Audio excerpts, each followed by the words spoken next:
So what's this paper about? Well, it's about the three of us, really, in a way. It's about three academics who come from quite different disciplines coming together around this kind of common challenge that we've identified. And we're seeking to really interrogate our approach to media education, particularly, the way that we produce media or teach students how to produce media. And I guess we're having a conversation in this paper to really unpack and explore some of the key considerations we've worked through and also some of our initial outcomes. Sounds like a sitcom for academics. Well, yeah, maybe it is.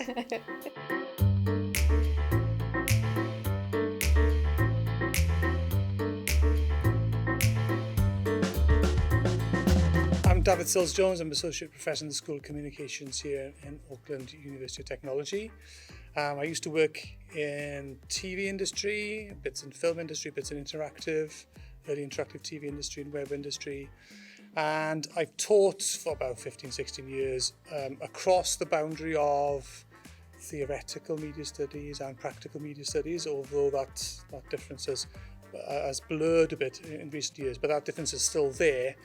I'm Anna Jackson. I'm a senior lecturer in the School of Art and Design at AUT. My background is in film, TV and media studies with a focus on documentary production and transmedia storytelling. And I co-founded the online documentary initiative Loading Docs in 2014. But for the past 5 years or so, I've moved away from film, TV and media, first teaching in creative technologies and now teaching design thinking. I'm Rufus McEwan. I am a lecturer at the AUT School of Communications Studies. I have an experience working in the radio industry as a broadcaster and a producer, and I've taught audio production, radio performance, and a whole bunch of other stuff for about 15 years. Traditionally, screen production education has been geared towards producing workers for industry, people who are going to go into film or television industries. But increasingly, students are coming out of courses that specialise in in screen production and going into a range of industries. And I think media production has become a more generalised kind of skill.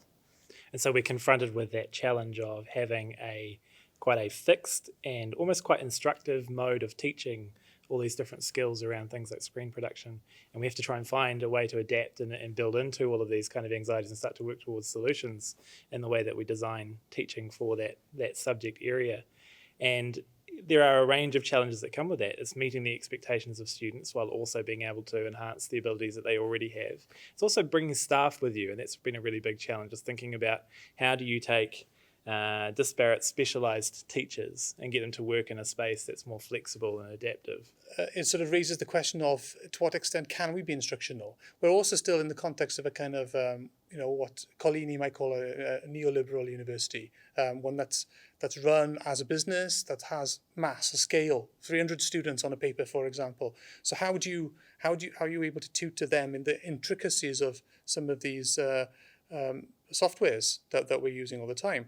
Well, we can't, right? We don't have the time to do that. So there's quite a nice coincidence in a way there of us wanting to be more project-centered, student-centered, stepping away perhaps from instructional teaching methods because to some extent the interfaces are easier to learn.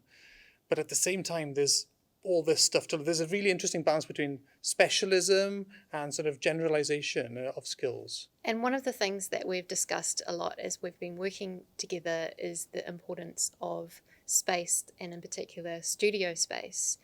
And just as industry is changing and expectations of industry is changing, the way that we're teaching with the university is starting to shift. And so studio in the context of media production increasingly looks not like a specialized, very technical kind of production studio, but a more design studio-like collaborative problem-based learning environment. One was to reconfigure the space to the space that we have here, our version of a kind of media production studio, and recognizing that it's not, a studio in the typical media sense of being a production house, nor is it necessarily a studio in the artistic sense of being a sort of an entirely free space for exploration, trying to find that hybrid space that articulates the way that we can rethink or redesign what media production teaching is. Was this idea of sketching, and there's also this idea of having kind of problems to solve. So those are two really interesting, useful ways of trying to get the instructional out without the whole structure collapsing. Letting them play with these sort of genre modes and experiment with them and adapt them, combine them, give them that kind of inspiration that leads them and sort of builds their autonomy, but doesn't necessarily restrict them to any kind of convention or norm that holds them too close. How much did they know, these born digital students? Did they know how to do things out the box? Could they just teach themselves how to do things? And that was something that we were on the lookout for. So if somebody was really experienced in doing something or had a disposition towards it already, then off they went. If they weren't, then we'd be able to see it. We'd be able to see it and we'd be able to react to that and then be able to help. So that principle that we've discussed a lot is getting out of the way and allowing students to learn, not just learn by doing, but also learn from each other as much as possible. Yeah, those support structures were really key, and being able to have, a successful experience for the students. And we did that practically in terms of implementing two forms of group. One was a production company, a larger kind of umbrella group that had approximately 9 students in it. And then within these production companies, we had studio teams, and these are smaller groups of about 3 students who would work together to produce media content. They ended up being really, really critical support networks, especially through all of the upheaval of 2020 and all of the different things that the students encountered. That really worked in a few ways. I remember seeing a group that was just sat over there, and they were pretty, I'd sort of middle of the spectrum students. They weren't particularly confident.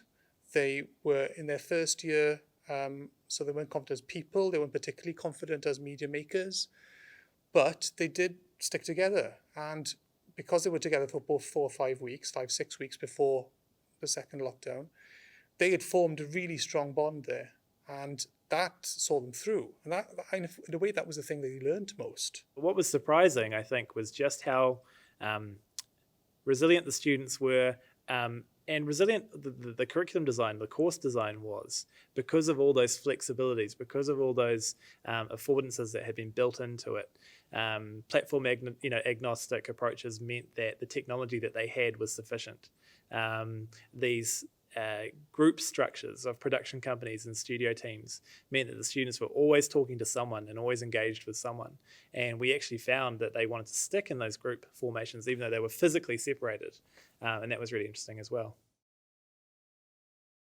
One thing about being online as opposed to being in a studio is that students didn't all have the same conditions that they were working in. So you had students who had really high-end, fantastic equipment and high-speed internet connections and a space of their own, and then you have students who have a lot of people around them who had to work, who had very unstable or limited internet connections. So the thing about being in a studio environment like this is that it creates a level playing field for students. And it's interesting because for all of your planning about flexible consumer BYOD levels of tech or, building into a studio space, there is always still going to be layers of complexity around what people have, what they can be provided with, things like space, and peace and quiet as a kind of resource consideration is something that a lot of us probably didn't even think about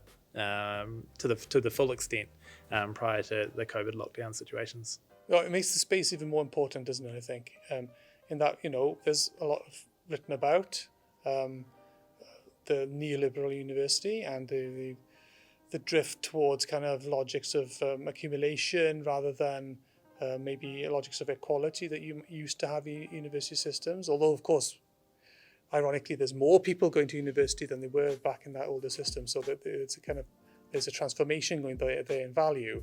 So that's the reason why a space like this is really important, and why the idea of studio was really important, is because we could come in here, we could move away from the tech, we could sort of ameliorate that, and we could talk about the thinking, we could talk about the reason why rather than the reason how, and that is, in some ways, an exercise in equity.